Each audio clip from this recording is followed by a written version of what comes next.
पूछा कि भगवान अभी आप किसका ध्यान कर रहे थे? तो भगवान ने कहा कि अभी मैं पितामह भीष्म का ध्यान कर रहा था। तो धर्मराज बोले कि पितामह भीष्म का भी आप ध्यान कर रहे थे? हाँ, मैं पितामह भीष्म का ध्यान कर रहा था। तो धर्मराज ने कहा कि उनका ध्यान आप क्यों कर रहे थे?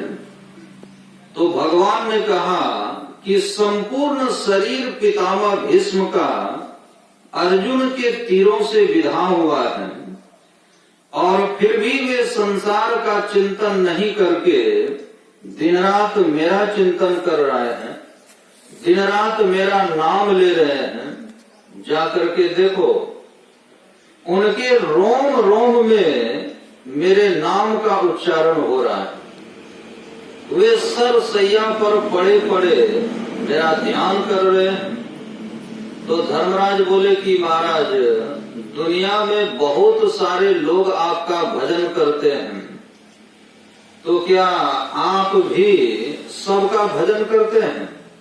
तो भगवान ने कहा, किसी भी तरह से जो मुझे भजता है मैं उसका भजन अवश्य करता हूं, लेकिन जो निष्काम भाव से संसार के समग्र पदार्थों की कामनाओं का परित्याग करके जो मेरा भजन करता है उसका मैं विशेष रूप से भजन करता हूं, मतलब उनका मैं विशेष ध्यान रखता हूं। एक बार नारद जी ने भगवान विष्णु से कहा कि भगवान, ये दुनिया में आपके बहुत सारे भक्त हैं, उन सब सारे भक्तों में श्रेष्ठ भक्त कौन है?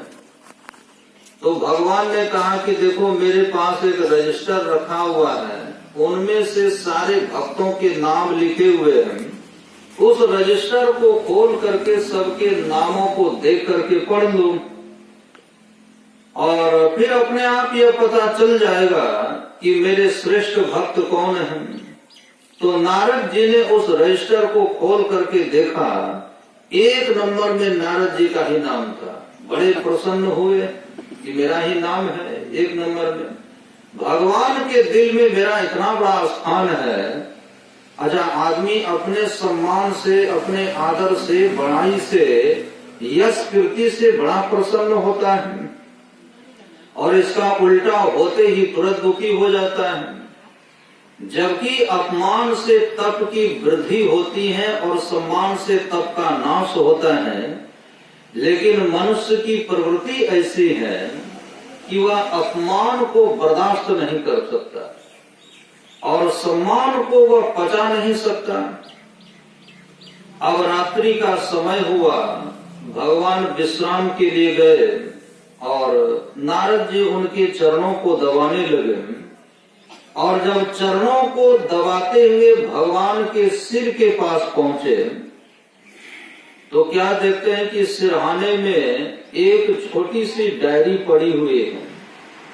तो नारद जी ने भगवान से पूछा कि भगवान, इस डायरी में आप क्या लिखते हैं? तो भगवान ने कहा कि इसमें मेरे जो स्पेशल भक्त हैं, स्पेशल भक्तों के नाम इसमें लिखे हुए हैं। तो नारद जी ने कहा कि आपका स्पेशल भक्त भी होता है? कहाँ स्पेशल भक्त होता है, मेरा स्पेशल भक्त भी है। तो नारद जी बोले कि क्या मैं इस डायरी में उन भक्तों का नाम देख सकते हैं? भगवान ने कहा कि क्यों नहीं, अवश्य देख लो, पढ़ करके देख लो। तो नारद जी जैसे ही उस डायरी को खोलते हैं तो एक नंबर में परमहंस सुखदेव जी महाराज का नाम लिखा हुआ था और यहाँ तक कि संपूर्ण डायरी में नारद जी का नामो निशान तक नहीं था। अब नारद जी के मन में हुआ कि भगवान के स्पेशल भक्तों में से तो मेरा नाम है ही नहीं।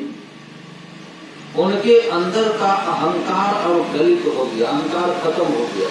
स्पेशल भक्तों में नाम कहाँ है मेरा, अहंकार खत्म हो गया। भगवान से पूछा कि क्या बात है कि इस डायरी में मेरा नाम नहीं है?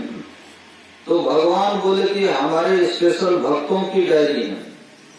इस डायरी में मैं उस भक्त का नाम लिख रखा हूं कि जो अपने नाम के लिए, अपने कीर्ति के लिए, अपने धन के लिए, अपने पुत्र के लिए, सांसारिक भोगों के लिए जो मेरा भजन नहीं करता, बल्कि अपने समग्र सर्वस्व को मेरे चरणों में समर्पित कर एकमात्र मेरे ही दर्शनार्थ निष्काम भजन करता है, तो इस प्रकार से भजन करने वाला वो मेरा स्पेशल भक्त होता है। और इसके अतिरिक्त सुख वित्त लोक की कामना से कलुषित मन के द्वारा जो मेरा भजन करता है, तो वह तो सामान्य भक्त कहलाता है। पुनः जो साकाम भाव से मेरा भजन करता है, वह मेरा साधारण भक्त है, और जो निष्काम भाव से मेरा भजन करता है, वह मेरा विशेष भक्त है। जो अति अनन्य भाव से गदगद होकर के भजन करता है, वह तो मेरा अति विशिष्ट भक्त है। और सुनो, जिस भक्त का भजन मैं करता हूँ, वो मेरा स्पेशल भक्त है।